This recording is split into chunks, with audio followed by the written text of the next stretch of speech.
Hey everybody, welcome back to my YouTube channel.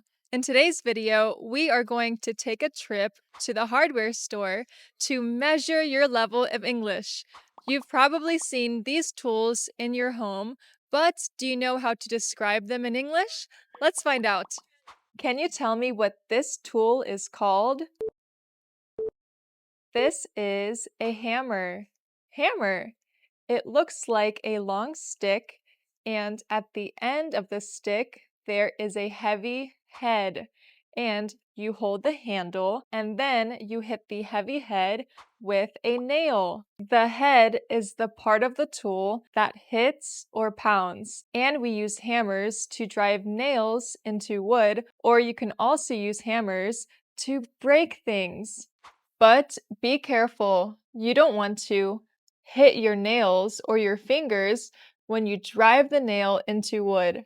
Now, a tool that is similar to a hammer, but it has a bigger and softer head is a mallet. This is a mallet, and it's often made of rubber and wood, and it's used to hit things gently. So you can hit things like furniture and wood. This is perfect for pounding things without making too much noise or damage. Now, what is this? This is an axe. It's a tool with a head. This head has a sharp, heavy blade, and it's attached to a handle. When you use an axe, you swing the blade down onto the wood with a chopping motion. The handle is the part of the tool that you hold. The blade is the part of the tool that cuts. This is another type of axe, but it's called a pickaxe. It's different compared to a regular axe because it has two sides. This is the pointy side, and this is the side where the blade is. The sharp end and pointy side is for breaking rocks, and the other end has a flat and wedge-shaped blade for chipping away smaller pieces. Now, can you tell me what this tool is called? This is a screwdriver. Screwdriver. It's a handy tool that is used to twist and turn screws. There are lots of different types of screwdrivers, but they all have a handle and a tip. This one is a Phillips screwdriver. See how the screw head is cross-shaped like a plus sign? Phillips screwdrivers are great for assembling furniture. Now check out this screwdriver. This is a flathead. You can see the screw head is single slotted and it's not a cross like the Phillips screwdriver. Now, what is this? This is a drill, and it can make holes in all sorts of things like wood, plastic, or any kind of material. See this spinning bit? It's what makes holes.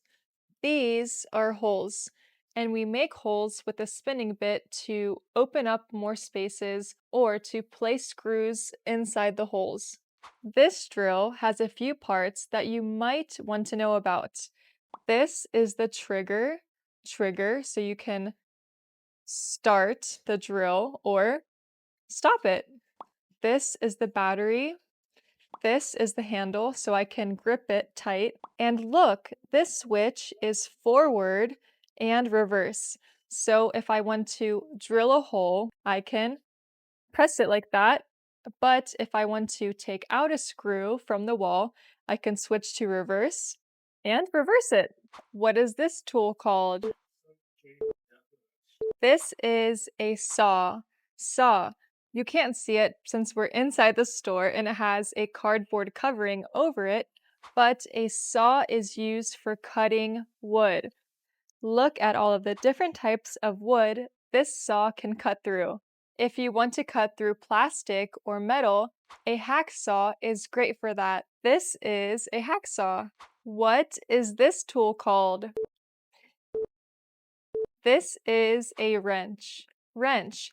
It has a long handle and a shaped head that fits onto a nut or a bolt. There are a bunch of different types of wrenches, but this wrench is an adjustable wrench. because you can adjust the head to the size of the bolt or the nut. Right now, I am holding a wrench, and if you want to tighten a bolt or nut, you can do that, or you can also loosen a nut or a bolt. This is an open-ended wrench. It only fits a specific size. This is a ratchet. Ratchet. So you can fasten things continuously in one direction, and it prevents you from fastening things in the opposite direction. Now, what is this tool called that you use in your bathroom? This is a plunger or toilet plunger, and it has a rubber cup at the end of the handle, and you would use a plunger to unclog your toilet because it creates a suction to unclog everything in there.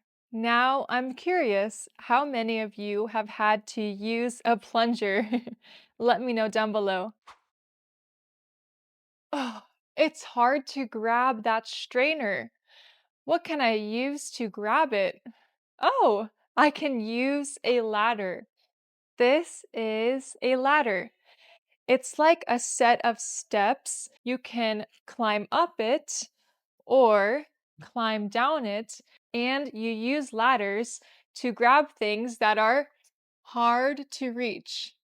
Look, I grabbed the strainer. Don't get confused between a ladder, a step ladder, stairs, or an escalator, because all of those are different. This is a leveler. Leveler. As you can see, it looks like a long ruler, and there are bubbles all throughout this leveler. And you use a leveler to see if things are even and straight. This ladder is even and straight. If the bubble is in the middle, it means the surface is level. If the bubble is off to one side, then the surface is tilted. This is a tape measure. Tape measure. It's used to measure length. And when you pull out the tape measure, this is called the tape. This is used to measure long distances like a block of wood, because a ruler wouldn't be able to measure this type of wood. This is 7 feet and 10 inches. Oop. Now, before finishing this video, let's do a bonus round. What is this? This is a bucket. Bucket. This is a pair of gloves. Gloves. What is this? This is a power strip. Power strip. This is a cone or a safety cone. This is rope. Rope. This is a hard hat. Hard hat. What is this? This is tape. Tape. This is a nail. Nail. This is a screw. Screw. This is a nut. Nut. This is a bolt. Bolt. Okay, everybody, that's all for today's video. How many did you get right? If you liked this video, go ahead and give me a like, subscribe, and I'll see you guys next week. Bye!